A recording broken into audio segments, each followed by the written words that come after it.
Welcome back, everybody, to another episode of the Southern Outdoorsman Podcast. Today we were having on a guy who we had on in the past. It's been a hot minute. I think the last time was episode 173 in 2020. So it's been we're on episode like 610 or something by now.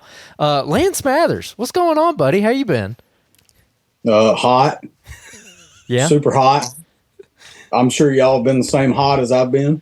Yeah, it's been a kind of a brutal summer. I think last year, I remember it being kind of a mild summer. It wasn't terrible, but this year it's like we got to June and it's like 95 degrees every day.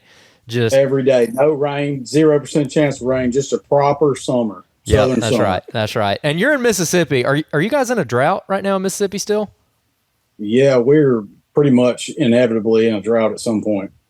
Okay. Like it's going to happen one way or the other. Wintertime doesn't matter. And then when it breaks, it's flood season. So it's just constant. It's either drought or flooding. There's no in between. I got you. We got Jacob here too. Jacob, how are you? Oh, doing good. Doing real good. Yeah, Land, excited to get you on the podcast again. It's been a while. I didn't realize it'd been 4 years. I was thinking like 2 or 3 years, but 4 years since we had you on. Time flies when you're having fun. So I want to kind of kick us off for especially a lot of the new listeners who maybe either haven't gone back and listened to your episode in the past or maybe they have, but just kind of get an update. Real quick, give us a rundown of the region of the state that you're from when we're talking about Mississippi here and your background when it comes to hunting, specifically both public land but also some private land down there. I'm in I guess you'd call it the northeastern quadrant of the state, based out of Tombigbee River, but I've lived all over the state. I lived in Little Rock for 6 months, and I lived on the coast working out of on a deck boat during the BP oil spill down there. I hunted down there, but I grew up in central Mississippi for the first, 17, 18 years of my life. That's where I lived, and I hunted around there a bunch. And then I moved. I always wanted to live up here on this river. I was always a river rat. Down there, I had the Pearl River. Up here, I've got the Tombigbee River, and I just can't get away from rivers. So I moved up here about 11 years ago, and I've been here ever since.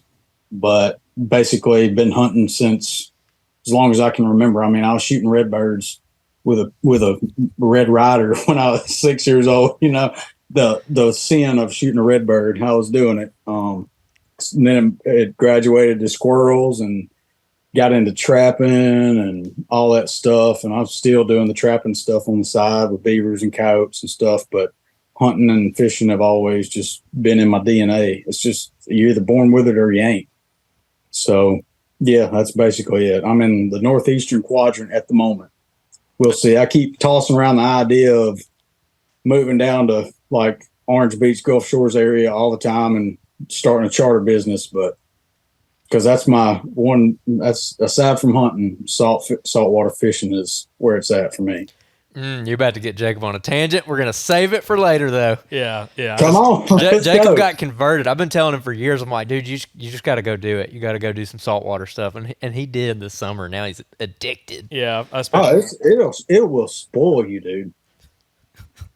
Yeah, I don't want to get into it right now because I was thinking the same thing. I'm like, dude, I don't know how much more fired up I can get with deer hunting, but I got all distracted doing almost 36 hours on 2 boats this past week down the Gulf and caught a bunch of fish. So it was awesome. But can I get us back on topic here? Sorry. Land, you get me all excited about saltwater fishing.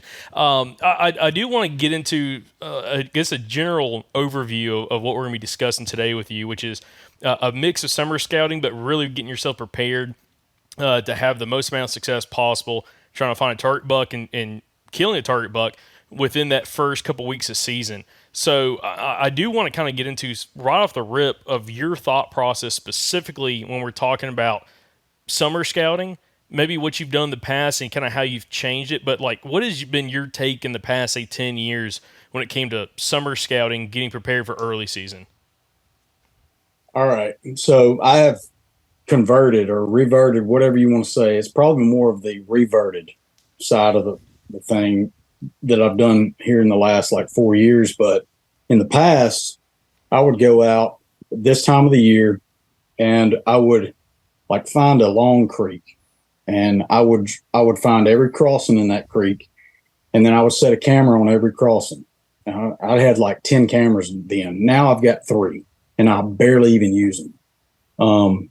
But I would set a camera on every crossing, and then when I found a buck that I wanted, I would pull all the other cameras off that creek, and I would basically like drop a net on him. And I'd go, if I had 7 other cameras, 8 other cameras, whatever it was, I would do 4 on this side, 4 on this side. And where that trail split, I would set cameras all around it. And what would happen was at the main crossing, if I got him once, maybe twice a week, I was like, all right, I can't work with this. But if I was getting a buck 3, 4, 5 times a week, I said, okay, I am close to where I need to be. And so I would kind of backtrack, which is a very tricky thing to do, because not only are you leaving scent, but you're disturbing the area, and you've got to work in like 1-2 week increments, 2 week max. So like every week I was going in running these cameras, and this process started like, let's say July 4th was kind of my starting date. And I would run a creek, and if there wasn't anything I was interested in, I would pull off that creek, go another one. And if it wasn't a creek, it was a big cutover edge or something, and everything working out of it. Any sign I could find, I would work off of it, basically. But coming back to it, I would basically narrow that buck down until I was getting him very regularly, like more days. I was getting pictures of him more days than I wasn't.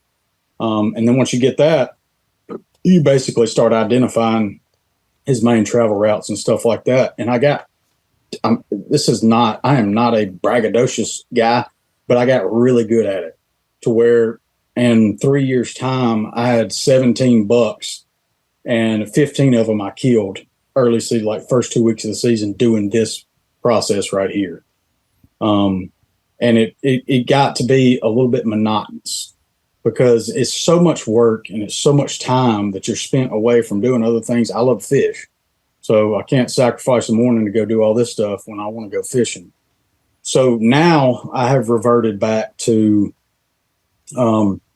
basically I will walk an edge. I'll still walk the creeks, find the crossings, but I've kind of refined it down to finding that crossing that relates to bedding and food. And if you find a crossing that's very near, like what y'all refer to as whip rubs, the small rubs that are made generally in early season, that's just a secondary, factor that comes into it. Let me know that there is a buck or was a buck using this trail right here, this crossing in the past, and he may still be there, but if he's not, guaranteed there's another buck using that too, because bucks generally do the same thing year after year after year.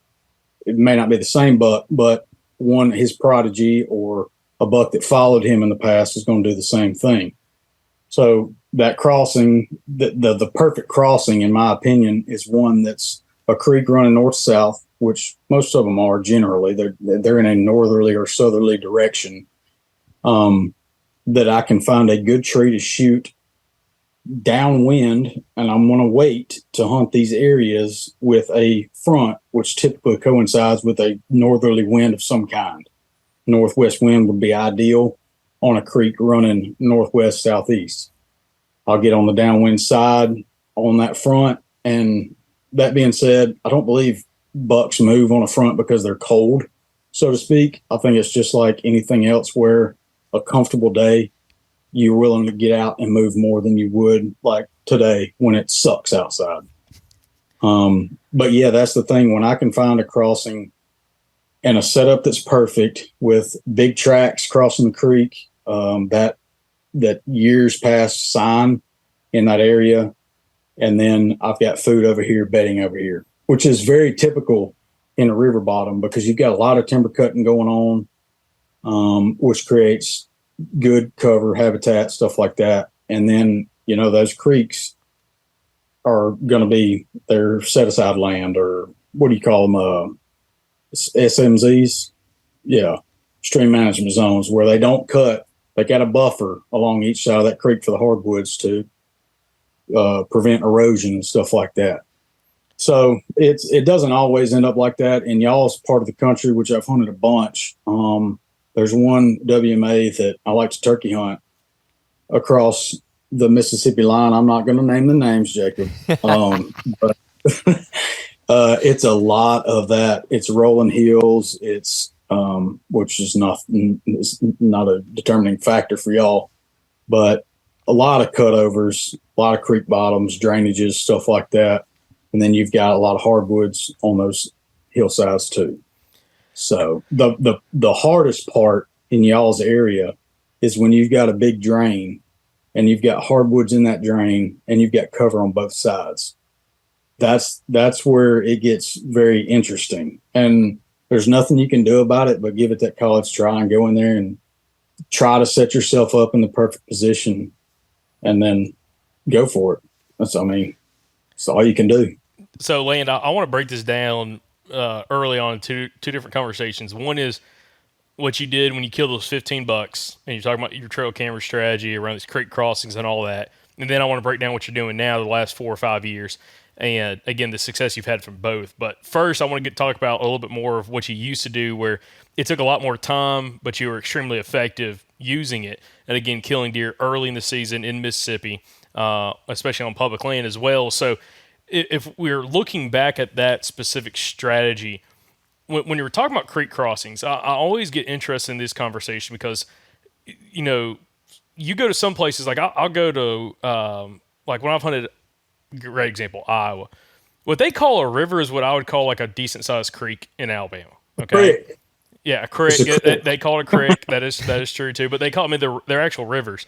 But it's like you go to different areas and like, you know, one creek that you're at, maybe it's boat access. Like maybe you could actually run a boat up in it, or it's just get deep enough pools where it does kind of move those deer into very specific spots to really cross if they don't want to go swimming.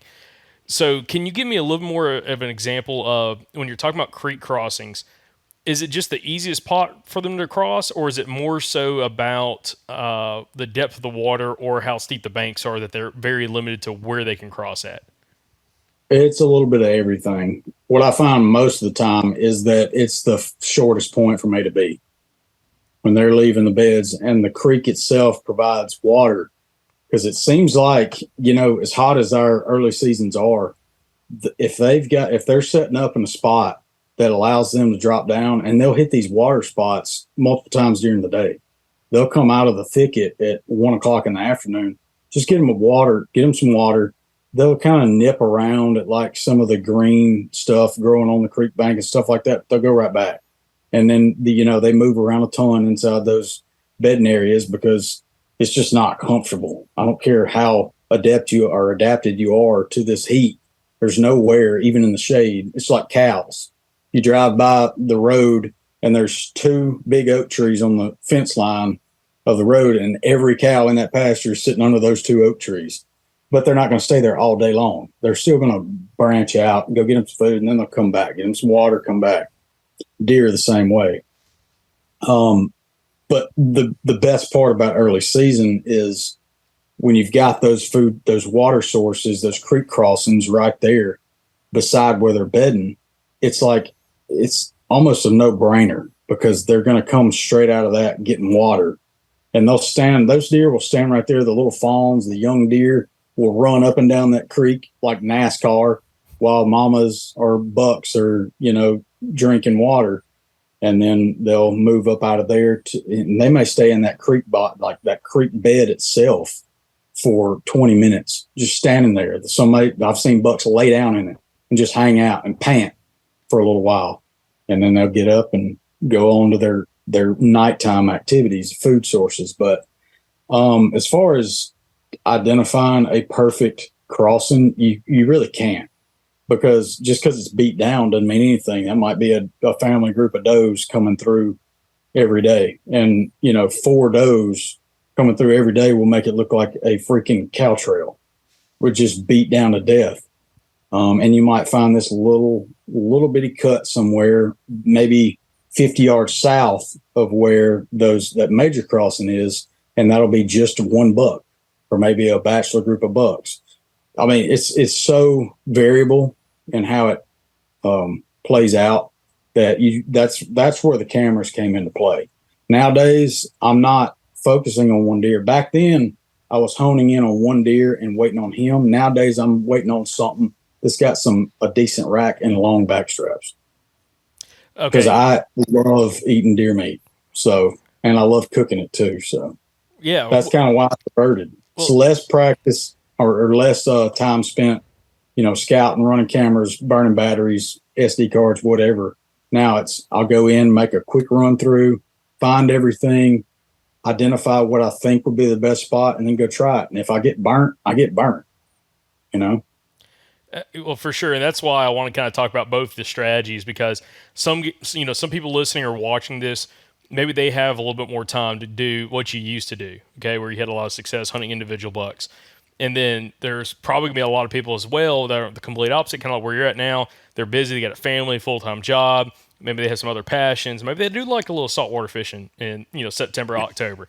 So October's a damn good time to go down there and get on them. so maybe they just don't have as much time to allocate to running so many trail cameras and also just staying in the woods so much before season comes in instead of spot checking and then trying to find your locations to go hunt. That's why I want to kind of talk about both strategies here, because again, you're a perfect guy where whether someone has a lot of time or a little bit of time, they can still kind of focus on what you're doing and taking what you're saying to heart and try to go out there and implement it.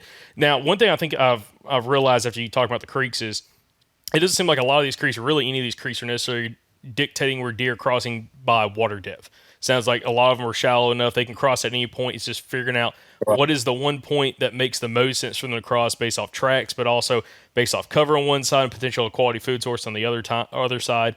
Or potentially, again, we deal with this a lot, as you mentioned earlier, maybe you have thick cover on both sides, but there's a hot feed tree at some point down that creek. Well, that's probably going to be closer to one of the spots that the deer are going to cross at, if I had to guess. Right. So looking at this, kind of going back to your older strategy where you had all the success, when you're looking and analyzing all these different creek crossings and you're walking these creek beds and you're looking for tracks and you're looking for spots, what would dictate you to put a camera on something if you had a limited number, like say you had 5 or 10 cameras, or again, to say 5 cameras? I think most people have 2 to 5 would probably be a pretty good average. There's some people that have upwards of 30 or 40. But if you had anywhere between 2 to 10 cameras, how selective are you at what crossings you're going to want to put a camera on? Because when you go out there, there's deer in the deep south. We have a lot of deer wherever you're at. But how are you dictating exactly which ones you want to put cameras on, and how often are you moving them, or were you moving them? Well, if you were to go to put cameras out right now, the food sources are going to be totally different than what they're going to be come time to hunt. Now, mid-September, it's going to start, the acorns, the water oaks are going to start dropping, stuff like that. So then you can really hone in on it. But if I was to go to put a camera out right now, I would try to identify why the deer are crossing in this particular spot right now. And there's many times where you'll see bedding up here, like cut over, whatever, thicket, cane break, whatever. They're coming down and you won't see any tracks going up the other side because they're specifically using that spot for water. That's a great spot, especially for our, mid-September velvet season that we have. That's a great thing to kind of hone in on because it's probably not going to be much different climate-wise then as it is now. So if I find a spot like that, I'm definitely putting a camera on it. And a lot of times it's just does. It'll be some young bucks come in and drink water, but it's more of a community, easy to get down the bank, stuff like that. If I'm going down a creek bank and there's a crossing every 30, 40, 50 yards, that's going to be in a spot that's a long stretch straight away. And that's going to be hard to work out, kind of piece apart, because you're going to have to put a camera on every spot to see what's going on. Those deer this time of year in the evenings at night, they're still crossing those creeks, back and forth. They'll go to bed and spend 3 hours over there and come back across, and then they'll stay over here a little while, and then they'll cross 30 yards down. There's no rhyme or reason. They're just wandering because they got nothing better to do this time of year. But the spots that I really like is a creek that kind of snakes through the woods, because then you're going to end up with those outer banks are going to have deeper holes that might not be 2 feet deeper, might not be 3 feet in all, but the front side of that's typically going to be a little bit shallower than the back end of it. From the up current side of that bend, generally speaking, is shallower. And you'll see sometimes they may come down that bend and work that back down the creek bank towards that shallower end, and they'll cross and go back up, which makes it hard to hunt. They're so variable, the creek crossings. I mean, we got the Tom Bigby River channel out here, and every year, multiple times, I'll see bucks just swimming the river outside of the rut. Who knows why they're going there? They may be just transitioning from like a summer pattern to a fall pattern or area that they're in. They've been eating on, maple leaves and wild flowers and honeysuckle or whatever it is over here, and then that runs dry. So they know over here on this block, it's a bunch of oaks and clover and stuff like that.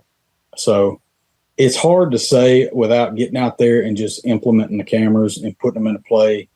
And then once you've identified a buck you want, see how regular you're getting him, and then go from there as far as backtracking him. So, and when we're talking about backtracking, so if a listener or a viewer goes out and they implement this, and again, they start focusing on these creek crossings, summertime, early fall before season comes in, they start catching some bucks on camera. Well, if they don't catch bucks on camera, are you moving them like once a week if you get a chance to get out there? Oh, yeah. Yeah. Okay. Back then, now I don't hardly run cameras. Yeah. But back then, if I'm running, I'm checking them every week. Okay. And the good thing about running a creek is you're in the water the whole time. Whether you're in a kayak or you're just wading the creek, it might be, ankle deep water. This time of year, it's perfect because I can wear some water shoes or some deck boots or something and just walk down. The water's not cold. I'm not worried about getting my feet wet. I just walk. In every crossing, just get up as high as you can, put that camera up there on a tree facing back down at the crossing, and you're not really leaving any scent. Where you start leaving scent is when you start backtracking and branching out of the creek bank itself. How do you want, I get more questions again, talking about what you used to do, kind of staying on that topic. What is your thought process on camera placement on those spots? Like, do you want to have it, 5-10 yards off that crossing, looking perpendicular to the crossing like this, like a T? Or do you want to kind of be looking down the trail a little bit closer? Do you like to hang your cameras real high? Like, what is your thought process on how you used to hang your cameras there? Set it to where whenever you check it to see when the red light comes on, when you're standing in front of it, set it to where that thing is directly in the bottom of it, pointed down at the crossing itself, and put it on video mode. That way you don't get any blurry pictures of a deer, because sometimes those deer will hit those creeks and they'll just boom, they'll just drop in and come back out. Most of the time they're going to walk, get them some water and come back out. But sometimes those bucks are, how quirky they can be. They just jump down in there and then they're gone to get back out up into the high ground where they can see. So I set them on video mode with it kind of pointed down, and I use those Moultrie makes a screw-in thing. It looks like a bow hook, but it's got a screw on the top of it to where you screw the camera on. And I would get those, and that way you stick it in and get about 4 or 5 threads deep and just bend it down to where it won't bend the actual screw itself, but it'll kind of bend into the tree. Then once you get it set at the level you want it, screw it on in enough to make it stable. Land, I'm curious. I'm sorry. Video mode is best because you're not going to get a good crossing in a week's time may have 50, 60 videos. It's not like, a feeder where you might get 1,000, 1,200 pictures a night or something like that. So, Land, I'm curious about, with you running this many cameras in the past, and you mentioned how successful you were killing bucks off of these crossings and everything.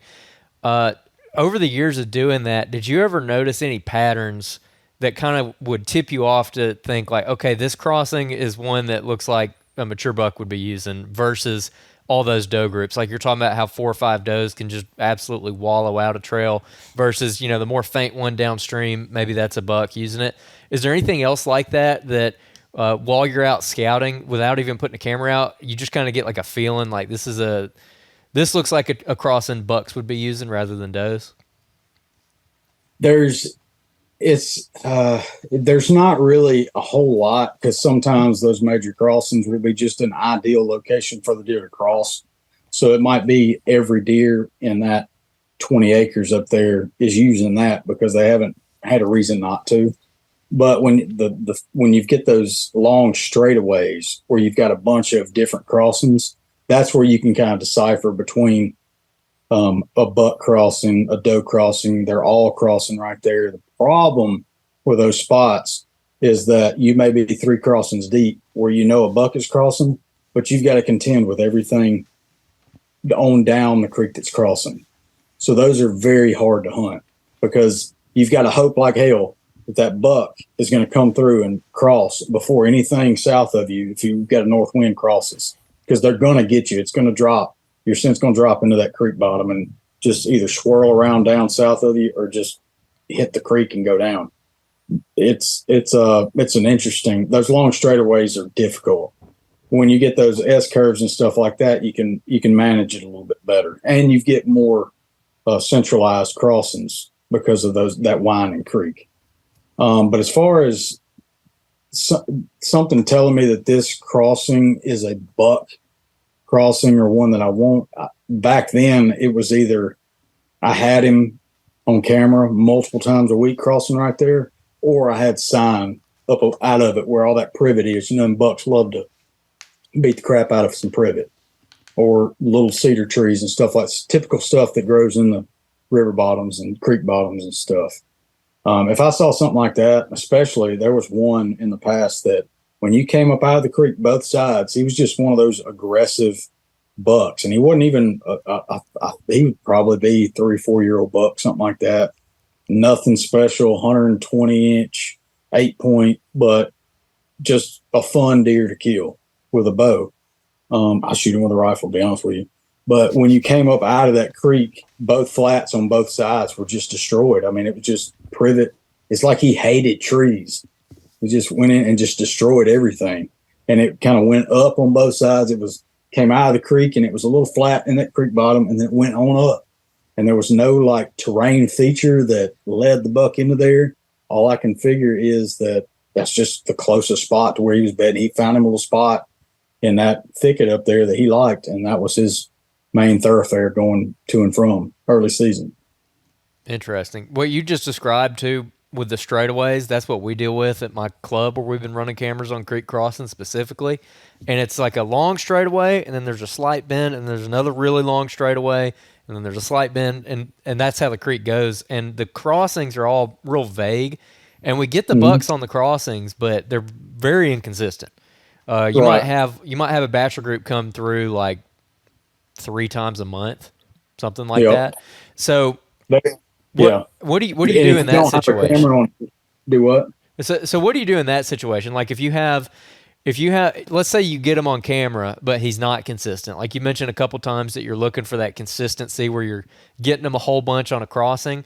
Let's say you get him on a crossing, but he hasn't shown back up.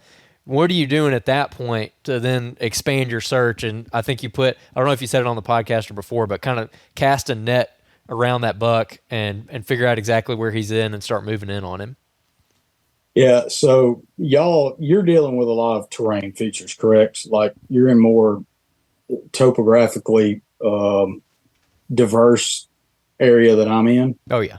So now is your creek bottom, is there like a creek bottom over here, a ridge over here, and another creek bottom on the other side? Or is it just basically one big drain that runs through the middle of a property? Or is that too much information to divulge? It's one big drain. We got one big creek that runs through the property, and it's pretty hilly. And where these bucks hang out, there's one hill on the club. It's the tallest hill on the entire club, real steep side going up, and they come from up there most of the time, and they're coming down off that steep face to that creek. And that particular part of the property is just straightaways. When you go on the other part of the property, like on the other half of the property, it's a big floodplain, and that river does exactly what you talked about before, where it snakes out and it starts switching back, doing oxbows, all kinds of stuff. And we haven't ran as many cameras up on that part of the property. It's mostly been down where all the terrain's at. That's kind of how it lays out.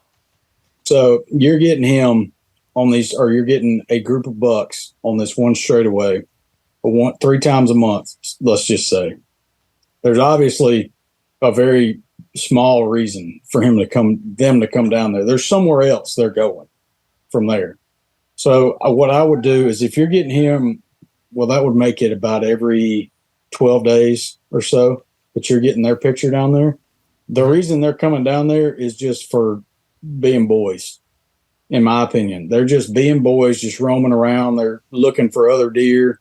all that kind of stuff, searching for maybe a new food source that popped up, I would completely abandon that creek. And I would go up to where they're coming from. Because obviously if they're coming from up that hill every time you're getting pictures of them, they're spending time, they may be running off the other side every day. Or there may be a food source up there, sawbriars, whatever, greenbrier, that they're feeding on all day long, and there's a water source somewhere that they've got. It's hard for me to know without being there to see it, but I can promise you they're not getting their water from sawbriars, greenbriers, maple leaves, all that extra crap. They're going to water somewhere because in this type of heat. So if it was me and I wasn't getting them consistently, even if I had a camera on every one of those crossings, 10 crossings, and I was getting them, it may be I'd get them over here 3 times a month, over here 3 times a month, over here 3 times a month. That you can't work with that.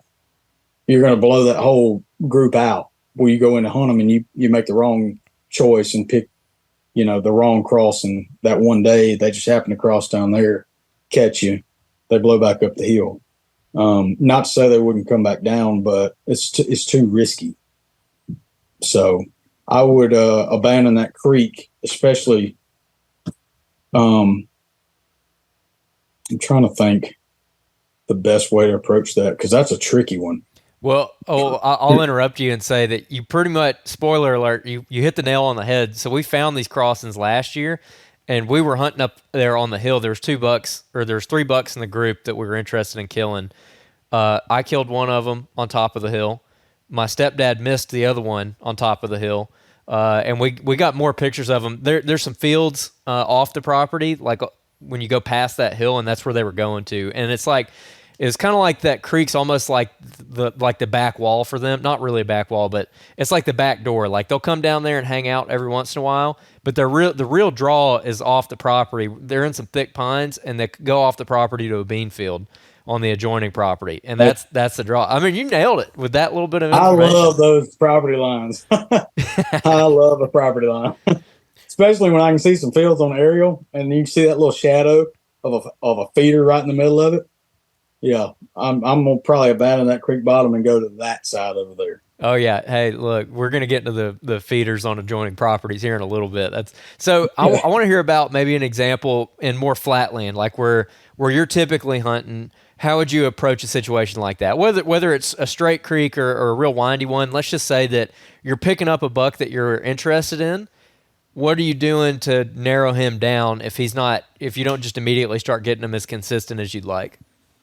All right. So if I'm not getting him consistently as I'd like, to be completely honest with you, I'm moving on to a different deer, because with that many cameras you've got out, you're getting pictures of other deer, and he may be a giant.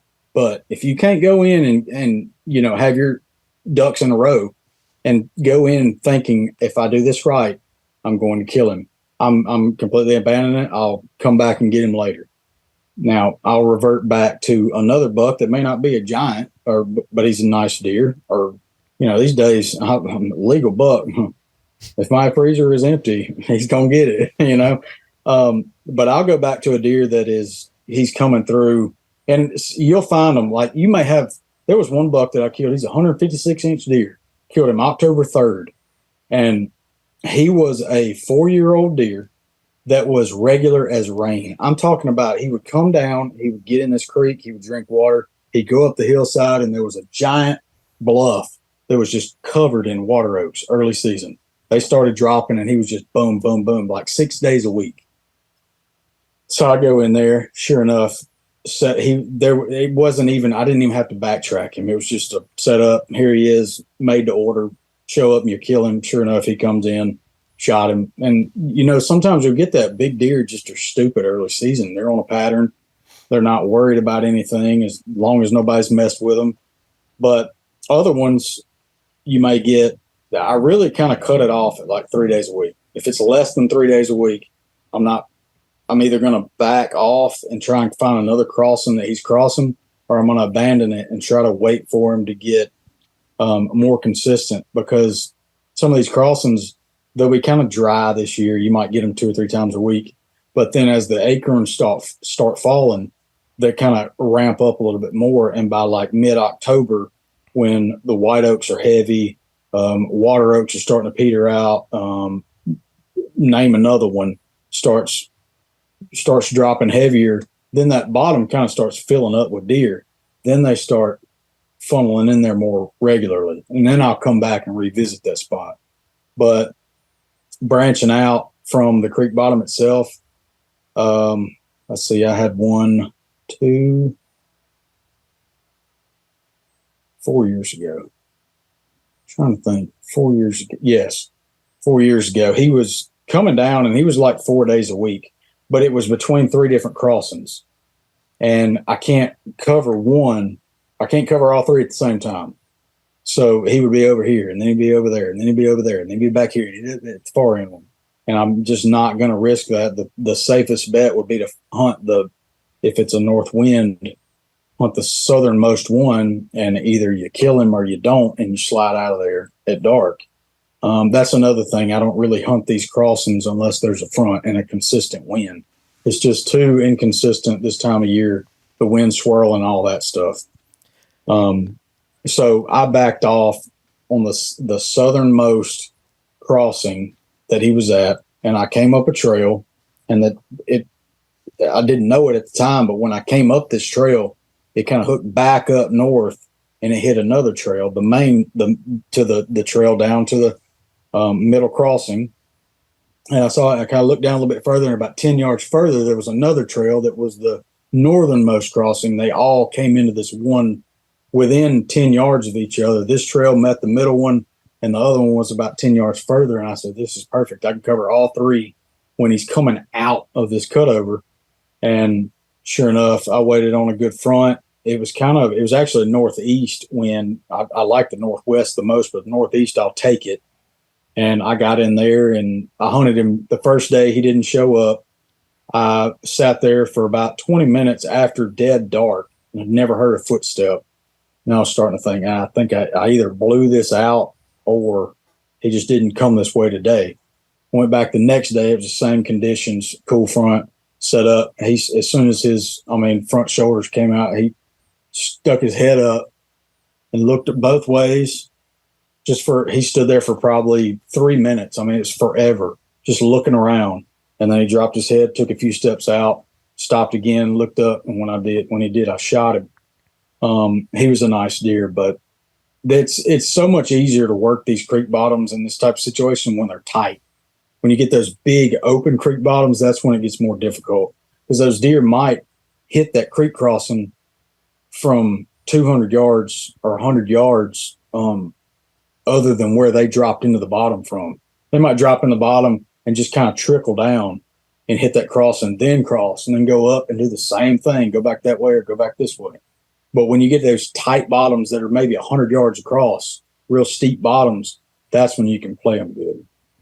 That's exactly what I was about to ask you about too, because throughout pretty much the entire Deep South, but especially in Mississippi, Alabama, Louisiana, Georgia, we have creeks everywhere. There's a lot of options, especially if you're hunting some really big public tracts like big national forests or something like that.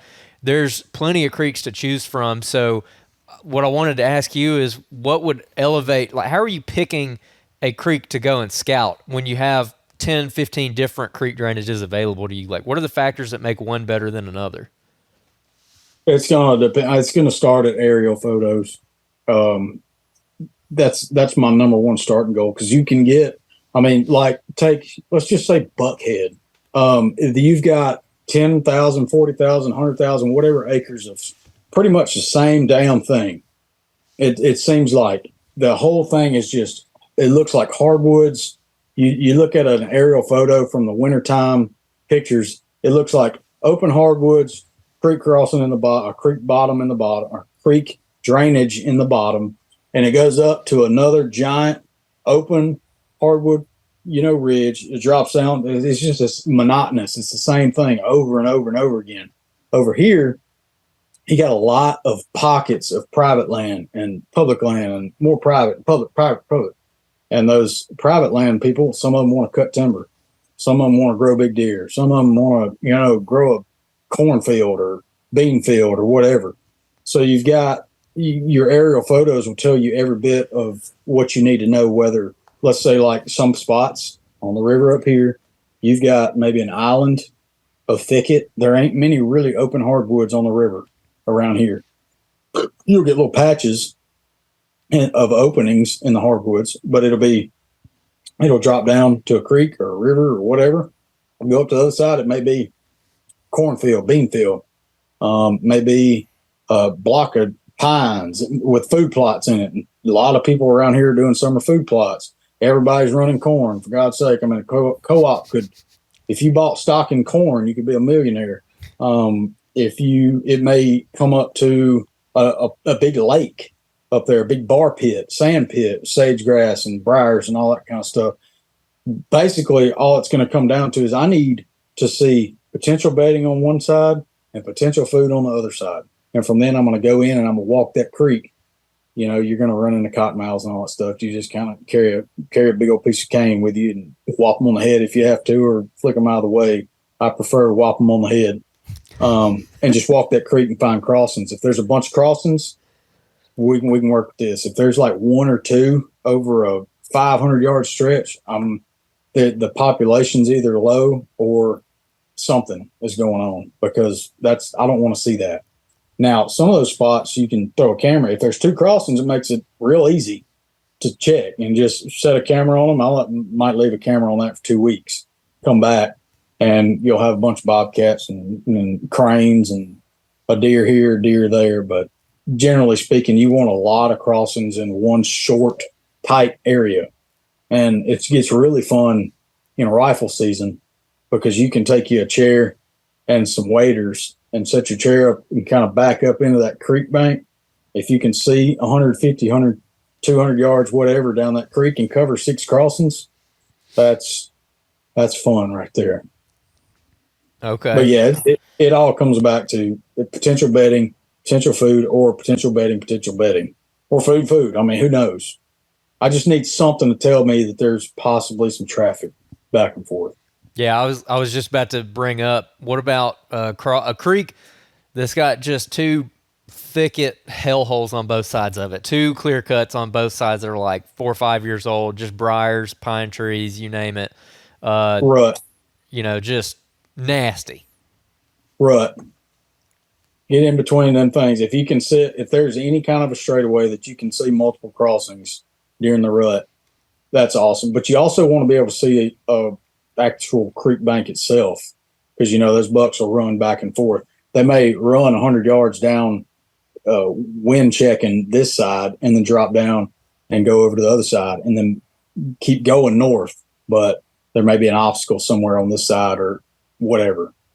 But yeah, that's not typically what I want for the early season, but during the rut, that can be deadly, especially if there's multiple fresh crossings. Because those does, when they start getting pressured, they start seeking cover, and those bucks try to go find them.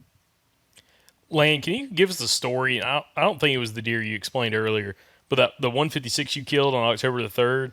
Well, you said he was very consistent. How did that hunt kind of play out from like the time you located him to like trying to like fine tune where he was coming from, and what did this setup look like the day you actually killed him?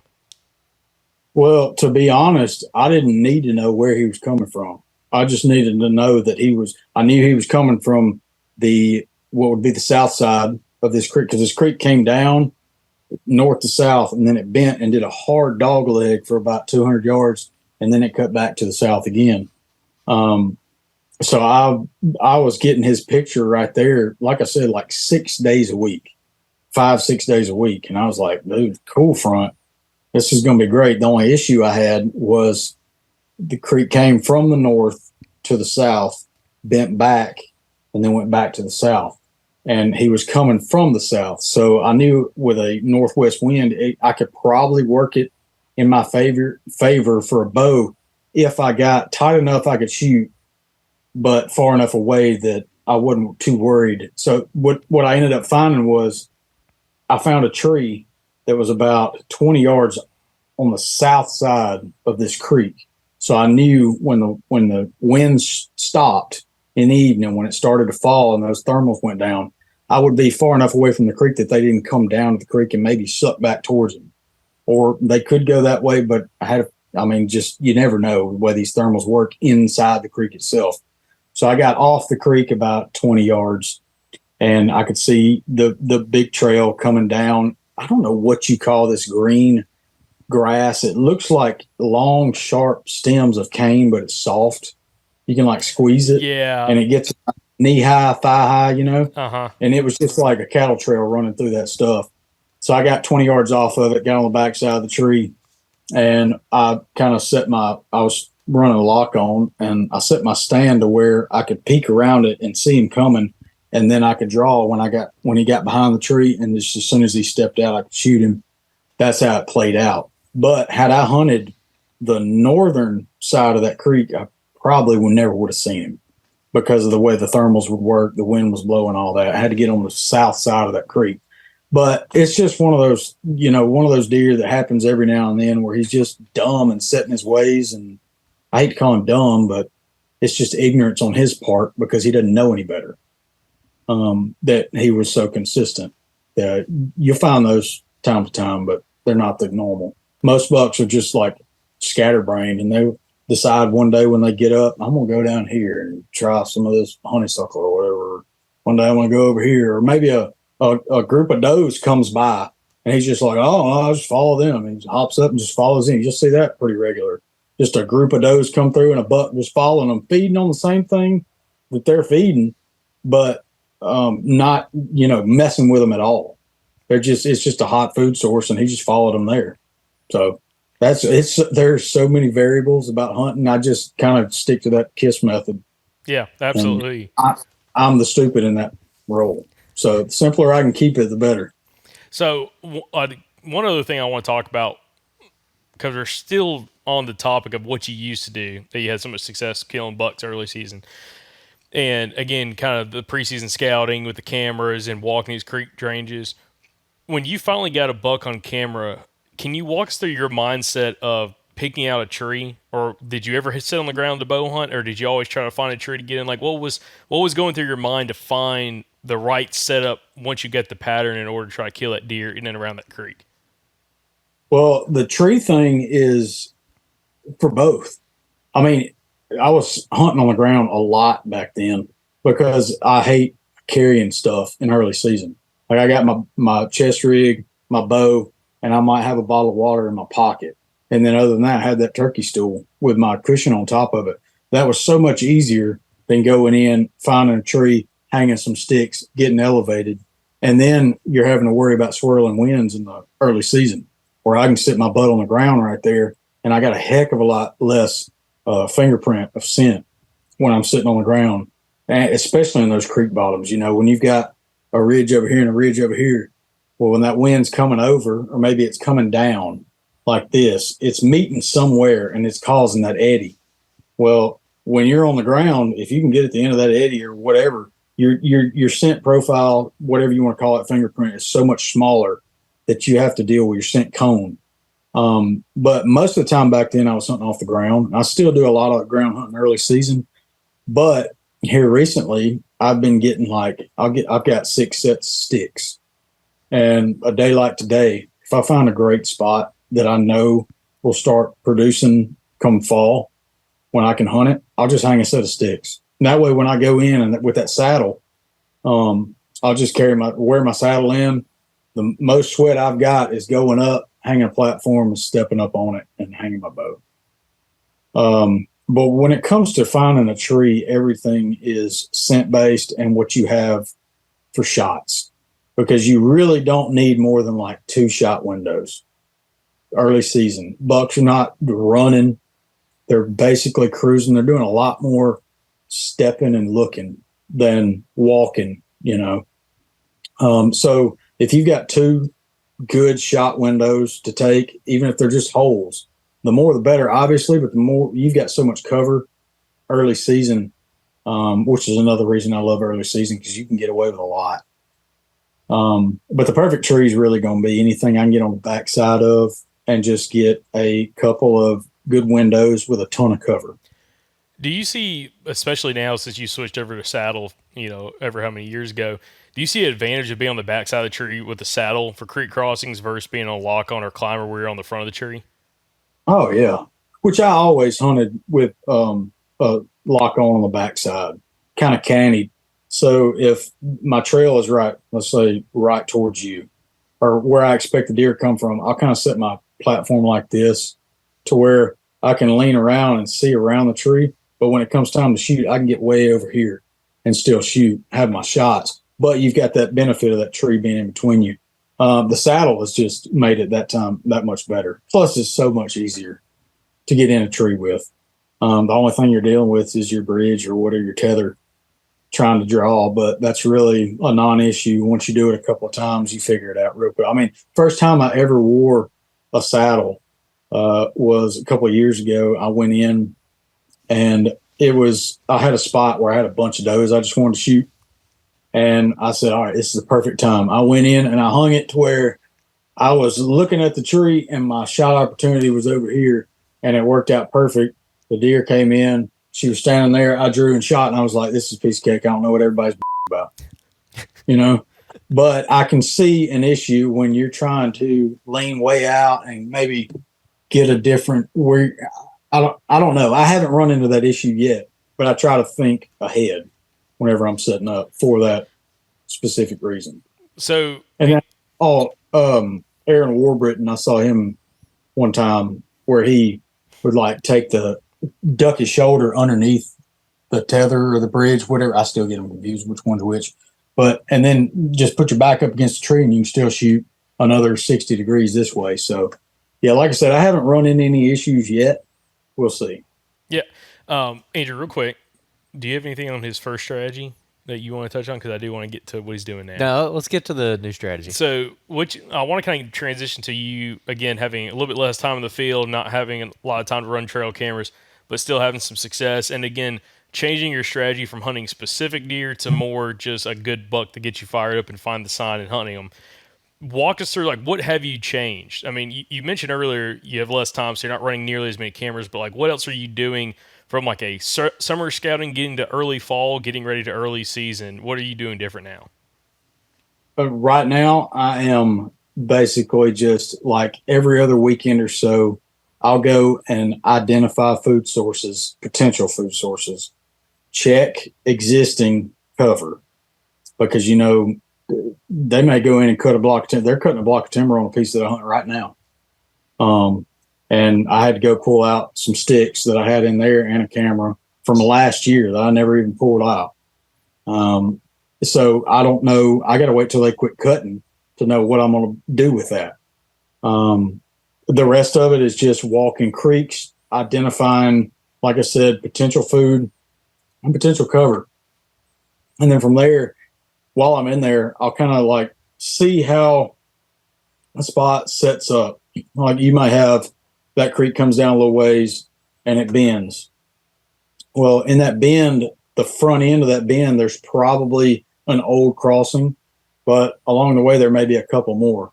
That spot sets up great if there's white oaks on this hillside or water oaks in a patch over here somewhere. Or, I don't really do a whole lot of hunting over overcuts. We got a ton of those around here. Deer don't seem to touch them unless it's a bad drought year, and that's the only thing available. Red oaks, if there's some red oaks there, I know that'll be great later on, about November. But like I said, all this relates back to, is this food? Is this cover? If there's cover over here with the food, well, then obviously I'm going to pay more attention to that. But these days I go in and I'll identify something, look for old sign, old rubs are the biggest thing. You can still kind of see old scrapes if you really know what you're looking for, just that divot that's covered up in leaves. That's a big thing, especially at beech trees. Beech trees are just, if there's 50 acres of woods and there's 3 beech trees, there's going to be a scrape all the way around every one of them. That's a big thing that'll kind of let me know that there are bucks here at some point in the year. And then once season comes, I'm just going in and first thing that trips my trigger, letting them have it. But it's all set up now just to get up in a spot that makes sense. And then another thing, a lot of these creeks sometimes have steep banks. And then all of a sudden, closer to that bend, it'll kind of wallow out a little bit. And you know that deer's not going to jump down off the top of that creek and jump up the other side. So that helps you narrow it down a lot. But that's pretty much it nowadays. It's that or my favorite thing, which I really hate to even talk about, but aerial pictures of borders on every property. That's that right there. If you can kind of drop in a creek bottom, because a lot of property lines around here are in the creek bottom. Like the creek is the actual property line itself. You got bedding up here. Private land's got all the food in the world. I mean, that's as easy as it gets right there. Yeah, and that's something that I've had success with in the past, and different states, Alabama as well. Like finding, like that's where you typically find some of your best habitat diversity as well, is along those property lines. Like even if you're hunting private property, like the way your private property is managed, your neighbor's probably doing something slightly different. The timber's at a different growth stage.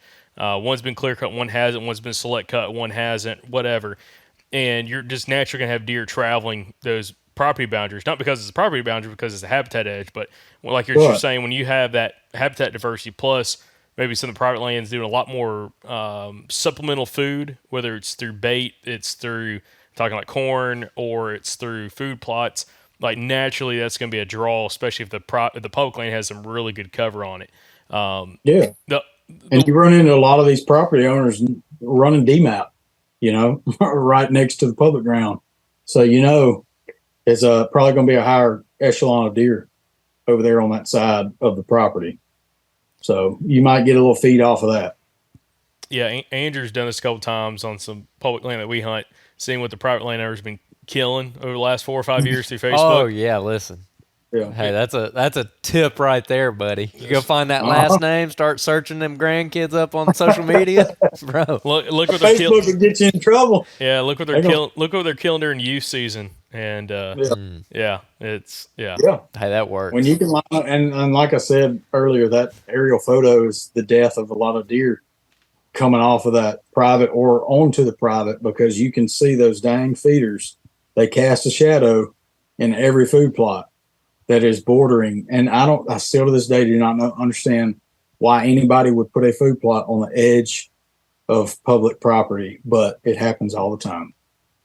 And I mean, anything within 500 yards of that public private boundary is fair game, not for us, obviously hunting it, but for the deer in that public ground. I mean, that's nothing for a deer to go 500 yards. They'll do it every day. Sometimes you'll see, terrain features funneling into a piece of property. That's another good one. Yeah, it's one of those things that, I mean, first off, you gotta, and I don't know if you were into this situation, using like, Onyx or something like that, property boundaries, and you'll find, I personally had this happen on some public where a private landowner on purpose misidentify their property boundary, like over the property boundary, like 50, 60, 80 yards. Oh yeah. And, and I talked to the game warden. He's like, absolutely not. Like he's like, game warden ended up talking to him, cause that property owner left me. I parked on the side of the road, which is marked public, both on a paper map and on X. And I got a note from the landowner threatening to slash my tires if I parked there again, cause I was on his property. And I took it to the game warden. He's like, oh dude, he's like, that dude, he has no idea where his property boundary is. I'll go talk to him. He talked to him, never had another issue with that dude.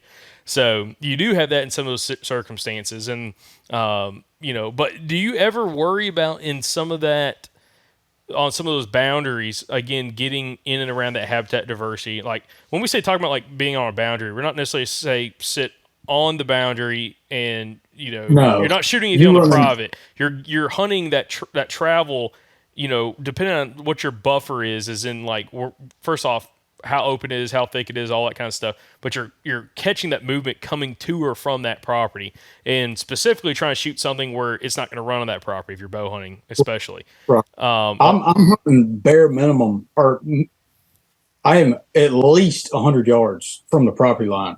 You double lung a deer, if he makes it 100 yards, it's a long way for a double lung deer. Now, heart shot, that's a different story. That sucker might go 300 yards.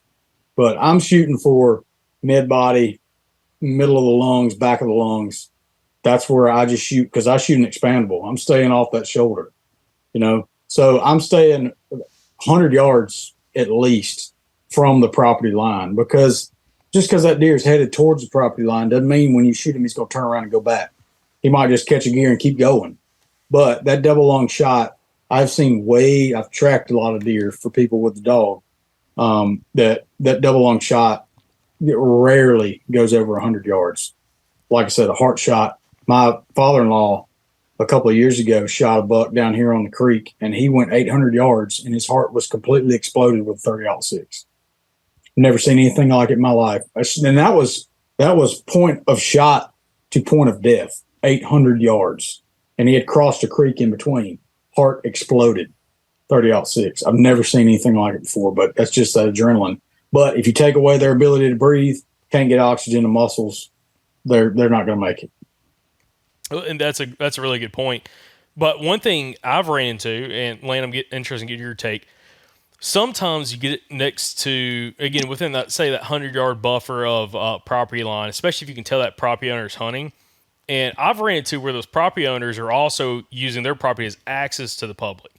Now, again, that's something you can figure out pretty quickly, because if you get within 100 yards of that property boundary, 150 yards, and there's trash everywhere, and you got thumbtacks and trees, cat eyes and all that kind of stuff, stands, like you can tell if guys are walking in there. Like I found one this past year turkey hunting, and this dude came off private up a super steep ridge and drug a 2-man ladder stand up something.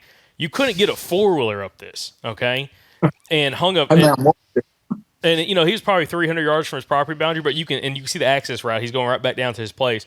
And I'm like, that dude is insane. Like, you could sit on the ground. Like, you didn't need a ladder stand where he put that stand at. But do you run into that very often, where you're having landowners walking over on and hunting public and using that as access? And how do you work around that if you see that?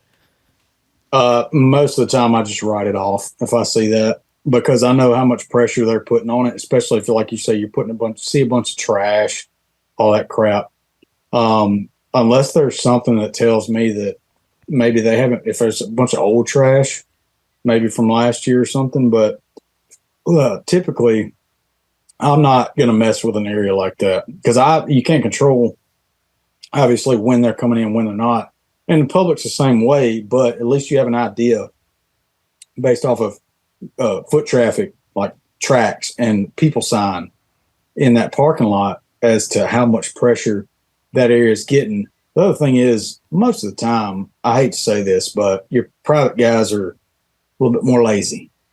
So they're typically not going to go, they're going to have like one way in, one way out. There's not going to be a bunch of diversions like we might do if we try to buck 3 times and nothing happened. We might hit him from the backside and try that or something like that.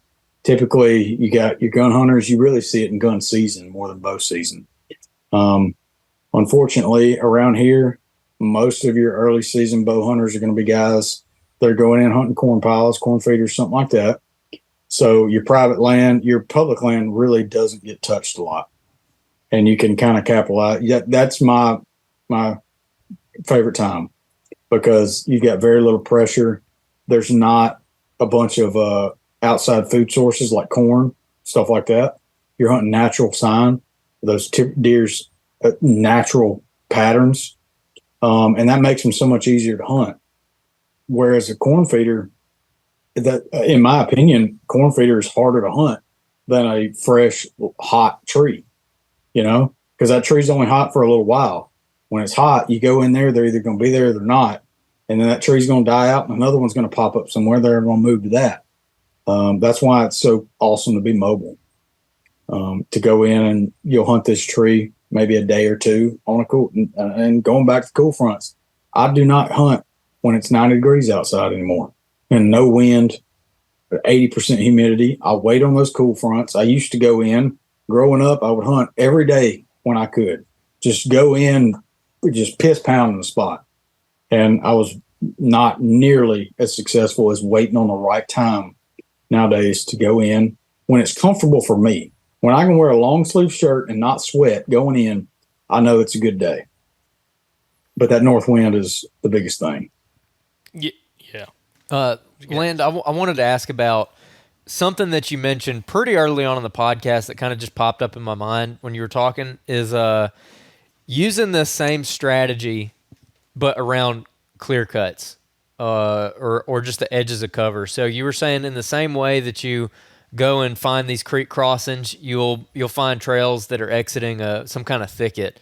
Can you kind of dive into that a little bit? Like, how is that different from the creek crossings, and just like, I guess, some examples of how you've done that before?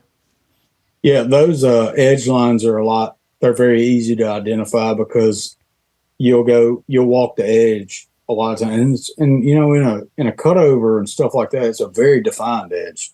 It's not like kind of like you might have thicket and then like where the sunlight hit, there'll be kind of a bunch of saplings and then it'll drop into the hardwoods. It'll be hard, especially those like 3-year-old clear cuts. It'll be hardwoods right up to the edge, and it's almost like a dang fence that runs down the side of it.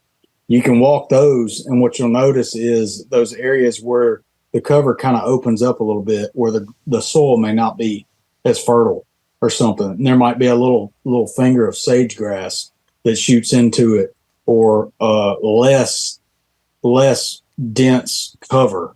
And that's typically where I find those deer coming out of the cutover, because a lot of times you're walking down the edge and it's just wicker basket of briars and sweet gums and whatever, ash trees and all that. And you can't imagine, like, you'll see a doe trail coming out of there every now and then. But those bucks, they're kind of proud of their headset and they're not wanting to bump it if they can help it.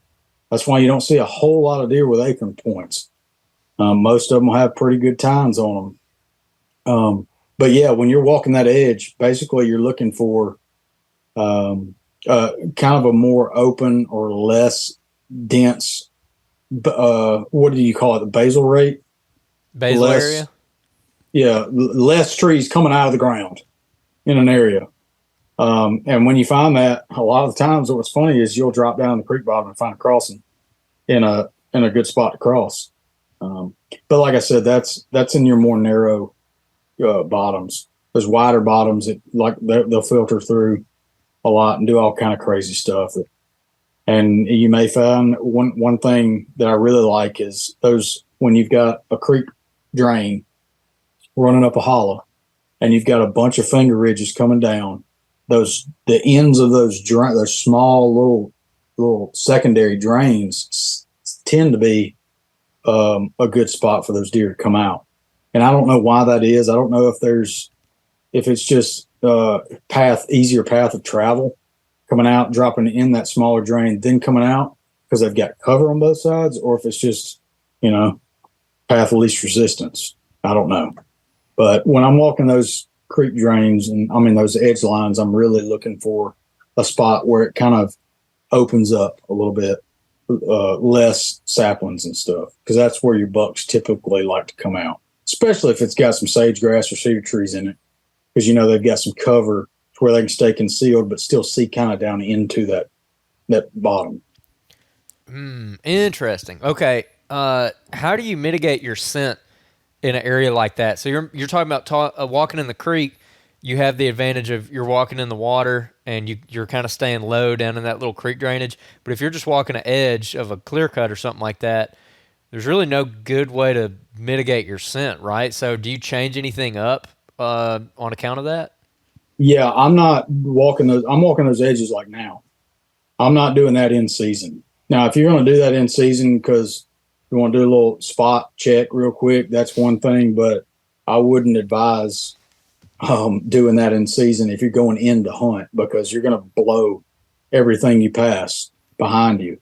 And it's one thing, if you're doing everything right, you're never going to mitigate your scent completely. I don't even do any kind of scent control or anything. I've got an A-frame kind of carport on the side of my house. I just leave my hunting clothes hanging out there all year long or all season long and just let them air out or whatever. But I'm not spraying down. I'm not washing my clothes. I'm not doing any of that crap. And I'm just playing the wind as I hunt. When I'm walking those edges is like right now, and I'm identifying potential spots where they could exit the cover. And then if I can relate that exit to a crossing or to food sources right there by it, that's another game that I can then, when I come in to hunt, use the creek or maybe close to the creek bank down and then shoot up to where I want to hunt. But yeah, I'm not in the end season. I mean, you're kind of shooting yourself in the foot to walk that edge and try and find a spot, because you may bypass something that you didn't even recognize, on the way in, and then you hang up to hunt, and next thing you hear is, whoosh, and then you're not blown necessarily, but odds aren't great.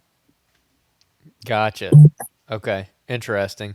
Yeah, that's a good point about the bucks coming out of those spots that aren't as dense cover. Because I wonder about that, because you'll find those trails exiting out of that really, really thick stuff, and it's just like a little tunnel coming out of that. Yeah. I'm like, I don't think he could even fit through here unless he's like turning in some crazy way. How big a deer are you hunting, man? I'm hunting big deer, son. I'm trying to, at least. Well, I mean, a lot of those trails are like the width of a doe's shoulders. They're just snaking through. And I've seen bucks, come through like this, and I've seen bucks tear out through a thicket they'll just throw their head back and their nose up to the sky and just haul out, and that stuff will just kind of fly off of them. But when they're coming out of cover relaxed, they're generally not going to come out if they don't have to in a spot like this. Yeah, you see a lot of that. I almost would call it like a feathered edge, where, or that would be the term, where it's not just like pines and saplings to the hardwoods. It's kind of goes from pines to grasses to the open hardwoods. And you see a lot of that in the corners of clear cuts, more so than down like a straight edge, especially if there's not a lot of sunlight hitting it, or if the ground's like typically where I find like what you're talking about, like the poor soil, it's like really rocky ground right there on the edge of the cut. And it almost, like you said, it'd be like a band. It might be like also sometimes where they put a logging road in when they actually cut that place. And it'll just have like just more grasses and not so much of the briars and the trees stacked up next to each other. And it'll just come like right out of the hardwoods going up into that clear cut. And typically if you find something like that, it's like you'll find a scrape a lot of times from like the past season right there. Like right where it meets the hardwoods, there's going to be a scrape right in that spot, which kind of shows that that's one of their point of travels at different times of the season, coming in and out of that less thick area through really an impenetrable area that makes it really hard to hunt. But again, the deer use it very, very effectively, and there's also food in there. I mean, there's all kinds of browse up until those pines really get shaded out. But one thing I'm curious to get your take is, what is your thought process when you're hunting on the ground early season? You mentioned like kind of getting down on the creek bank and kind of get all brushed in, but like what all do you need to feel comfortable sitting on the ground? Cover wise, the setup, staying in the shadows, whatever, like all that kind of stuff. Because we just did an episode 600 with Todd Stakely from Alabama. He's a big ground hunter, both during bow season and during rifle season. But like, what is your take on that? Obviously, I'm going to set up, because I'm sitting so low to the ground. Those turkey stools, you know what I'm talking about? Mm-hmm. You got like 3 and 4 inch legs. When you're sitting down like that, you've only got, I want to say, let's say 140 degrees of shooting, comfortable shooting, to where you can shoot in front of you and kind of behind your offside shoulder, or I guess it'd be onside shoulder. I typically like to set up to where the deer's coming from behind me or right in front of me, and I'm sitting off to the side to where that gives me that. Let's see, that'd be I'm left-handed now. I was right-handed growing up all my life. That would be like 1 o'clock to 6 o'clock, 1 o'clock to 5 o'clock. That's how I'd like to set up. And I really I know back cover is super important, but I feel a lot more comfortable with front cover. And in these creek bottoms, we're blessed. We've got river cane everywhere, and you'll find big patches of it about 2 feet tall, 3 feet tall. I'll take a pair of shears, cut about 20, 30 of those, and then I can take those night eyes gear ties, and you can ball that stuff up into a bundle about as big around as a Coke can or less, and carry that in with you. And then if you cut it at the right angle with a machete, it makes it into a little spear. You just stick that stuff in front of you, give yourself you can kind of set it in the ground to where you've got a few V's in there to shoot. Just you've got to be sure to set it far enough in front of you that when you're holding your bow, your broadhead is not touching it.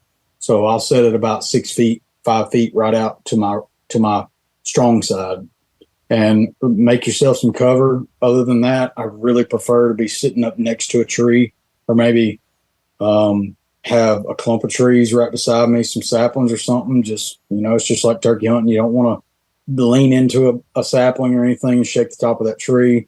Same type deal. Yep. But it's very simple. Hiding on the ground is a lot easier than hiding in a tree, in my opinion. Okay, I'm gonna throw a complete curveball into this podcast because we're talking about early season and having a game plan for opening week. But me and Jacob are coming to hunt in your neck of the woods this year during the rut. It's gonna be wintertime. Never been there before. We might be able to come and scout it depending on if we go do some podcasts over there, but I don't think we're going to get a scouting trip beforehand. So what advice would you give us coming in, never been to these areas before, and we're going to be hunting during the rut, leaf off conditions in the wintertime, bow hunting? What would you say would be the best approach? Are we still going with the creek crossings? Or how would you tackle it with, say 4 days to get it done? All right. So I'm not going to say it, but knowing the area and the time of year, I'm going to say creek crossings are still in play, but you're solely looking for doe groups. You're not going to try and find buck sign. I would find doe sign and hunt that doe sign religiously, because the doe groups are going to be so tight and compact at that time of the year that when you come down to hunt, they're going to be on a very tight pattern. And if you can identify them fresh doe sign, you're going to find the bucks. No question about it.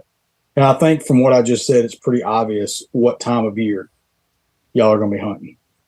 So, the one thing, the area y'all are hunting that you're going to run into is very little cover, aside from cane breaks, briar thickets and stuff like that. And even briar thickets that time of year are not going to give you much cover. So, saddle, lock on are going to be great.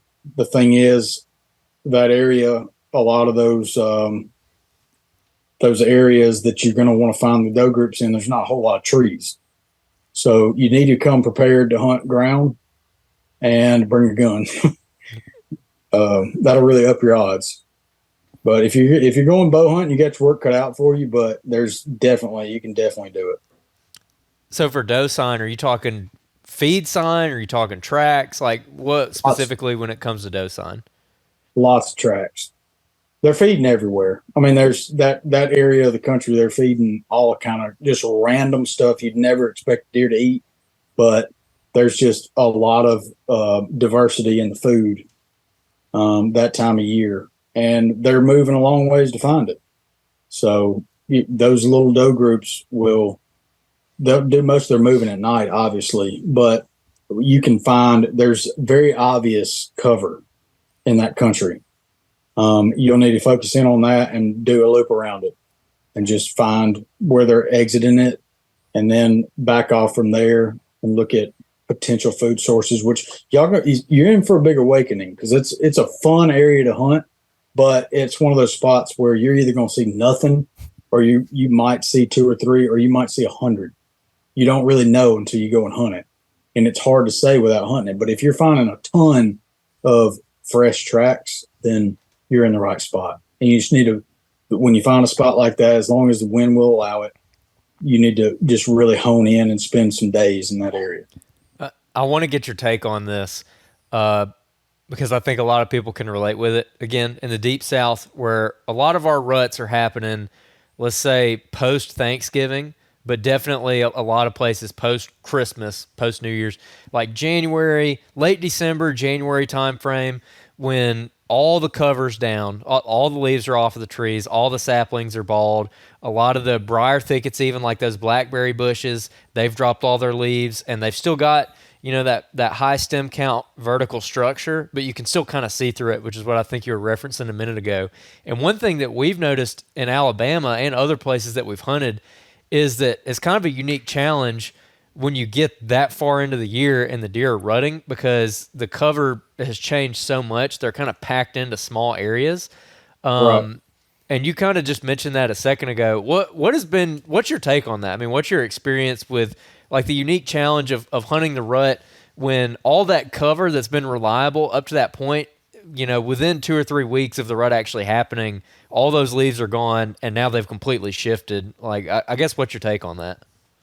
It's a really good time to throw you a water bottle in your pocket and just go for a walk and find, especially like a couple days after a big heavy rain, and if you can identify a bunch of like hot crossings or trails, then you've pretty much located all the deer in that area because they yard up in those last few blocks of cover. Even your cutovers or clear cuts kind of run dry, with the exception of maybe this corner over here or that corner over there. And and going back to early season, most of your deer are within the first 50, maybe 100 yards of that cutover. Those deer aren't going way out in the middle of it.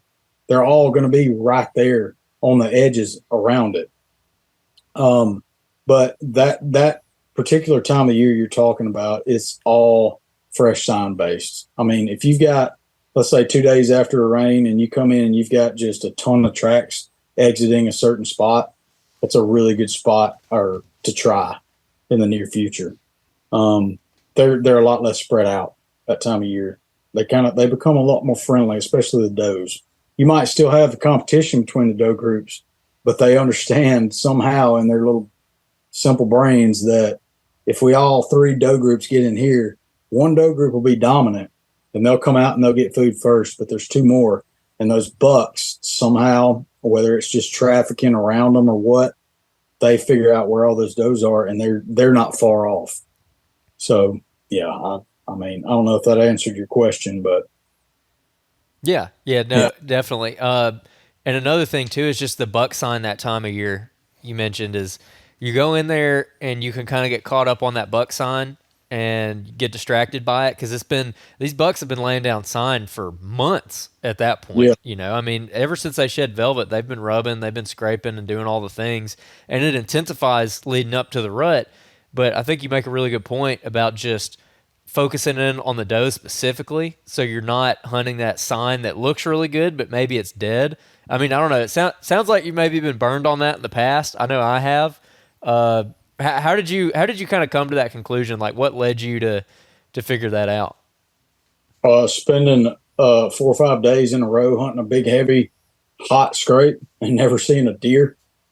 It's funny how like you'll find a hot scrape, and right about the time it gets hot, it goes completely dead because you found it, and the rut is rocking, and those deer do not care anything about a scrape anymore.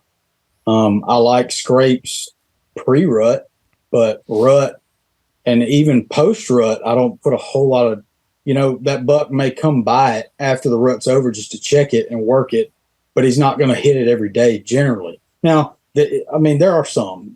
There's a caveat to everything with deer because they're individuals, But buck sign doesn't mean a whole lot to me. Unless it's on a food source that the does are hitting. If the does are hitting it, and there's a bunch of those little scrapes about this big around, maybe a little bit bigger, they just look like they hit it 3 times with their paw and didn't hardly even break a limb, that means absolutely zilch to me. Couldn't care less about it. It just tells me a buck was here at some point. But like I said, there's a spot where those does are hitting, and there's a ton of crap all over the place from a bunch of deer. That tells you that was a doe group. And if there's a doe group there, then there's going to be bucks there because it's that time of year. So I hunt does more than anything from like 1st of December all the way through the end of the season, January 31st. Talking about sign reading specifically, whether it be scrapes or tracks or feed sign, how important is it for you to find different ages of sign in one spot? So like if you're looking at a creek crossing, you got some old tracks that are barely distinguishable, that are all worn out, and then you got fresh tracks, and then you got some that are kind of in the middle.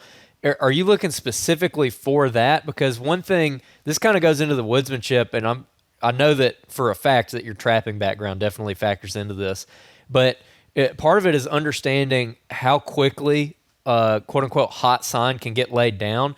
Like in the case of a scrape, we've been running cameras on community scrapes for years now, same scrapes on several different properties, and that scrape will get torn up. It's like a very intense, window of activity where it's like 48 hours. There's deer hitting it, going crazy, and you get in there on the back end of that, and you're like, oh my gosh, like it smells like a barnyard. It's a humongous scrape. It's got crap in it, and then you hunt it, like you said, and you don't see anything.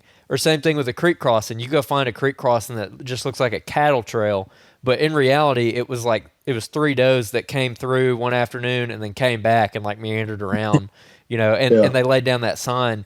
So how important is that for you when it comes to sign reading, knowing whether or not this is a one-off thing or this is a consistent area that they're coming back to?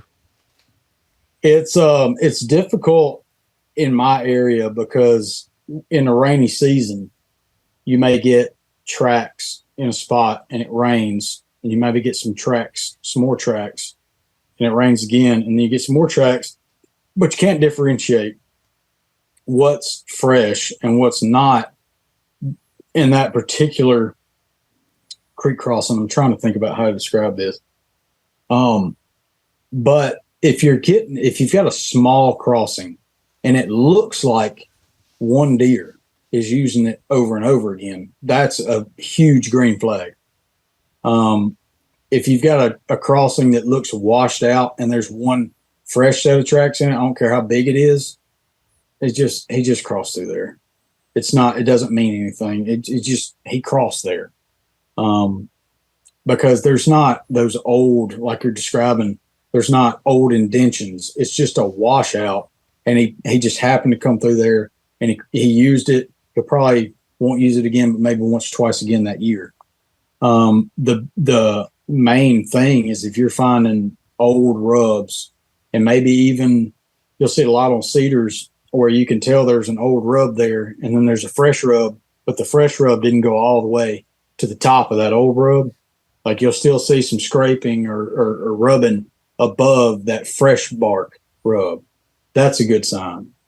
But then again, if you see that, you see one of those in this whole bottom, that's not great either. What you want is to find like 10 or 15 in a 1/10 of an acre spot. But that lets you know that there was multiple bucks there, and there have been in the past, and that's kind of like I consider that a staging area. When you see those little spots that are small, like the size of a small house, that are just whipped up, just destroyed. You'll especially see those a lot right adjacent to a food source, whether it be a food plot or a acorn flat, or right outside of cover. That's where those bucks come out, and there's multiple bucks there, and they're kind of just trying to show their dominance to the other bucks, and they're just showing out more than anything. It's not signpost rubs and stuff like that. I don't think I've ever found what I would consider to be a signpost rub outside of the Delta. Over there, it's kind of like, to me, it's kind of like hunting Kansas. You'll find buck rubs on fence posts and telephone poles and stuff like that. But around here, you find them a lot right inside the woods, about, say, anywhere from 50 to 100 yards from a downwind of a food plot, where you can tell those bucks are just hanging out in there before dark, and then they may or may not enter the food plot after dark, based off of what they smell, because they're downwind of it. They can smell any hot doe in it, but they'll come out there and just wait on that wind to carry scent to them. And then if they don't smell anything, they'll go on about their business for the rest of the night. Those are fun spots to find, because then if you can play it right, you can really be in some interesting situations. And another thing I will add is, if you're sitting on a food plot and you hear a buck fight, you need to go directly there tomorrow at noon and see exactly where they were, because that's probably a staging area, and they had enough of each other and fought it out, and they weren't going to come into the food plot. Interesting. Okay, I just totally got us like mixed up early season rut, but I had to ask about it. Did you have anything on that? I'm so ADHD, dude. I'm sorry. Dude, it just popped into my head. I had to ask. I'm fired up about the Mississippi hunt. It's gonna be fun. It's gonna be fun. Do you have anything on the Mississippi hunt or rut? Anything like that? No, we'll just see what it looks like when we get there. Jacob likes to not think about it until he gets there. Well, I'll tell you this: that boy's camp is probably going to do some catfishing while I'm over there. So he's right there on the water of a lake, a very good cypress lake. So, yeah, I always somehow end up going back to fishing. I apologize. Catching big old flatheads. Yeah, buddy. Yeah, no, awesome. Land, do you have any kind of final pieces of advice for listeners or viewers that are trying to, again, put a game plan together this summer, getting ready for early season, where they're hunting in Mississippi for this early velvet hunt, or they're just getting ready for their opener wherever in the Southeast? Any kind of final piece of advice of things to focus on, look at, and maybe try out as they get ready for this fall? I would say use your brain more than anything, not your drive to hunt. A drive to hunt will get you. It'll ruin more spots than your brain will. Don't overthink it for sure. Wait on the right conditions and then go in for. And when you go in and plan to kill, because there's nothing like slipping in there with minimal gear, getting in your spot, the buck doing what you want him to do, releasing that arrow and watching the fletching spin right in and disappearing behind his shoulder. That is one of the best feelings in the world. So don't overthink it. Don't underthink it either. Use your brain the God gave you. And wait on the right weather. Wait on a cooler day and kill him. Sweet. Perfect. Land, we'll appreciate you coming on the podcast. Again, it's been 4 years in the making to get you back on here, so excited for it. And hopefully we get to see you a little bit later on in deer camp a little bit later on this fall. So appreciate you joining us. And listeners, thank y'all for listening to this podcast. Viewers, appreciate y'all watching the podcast.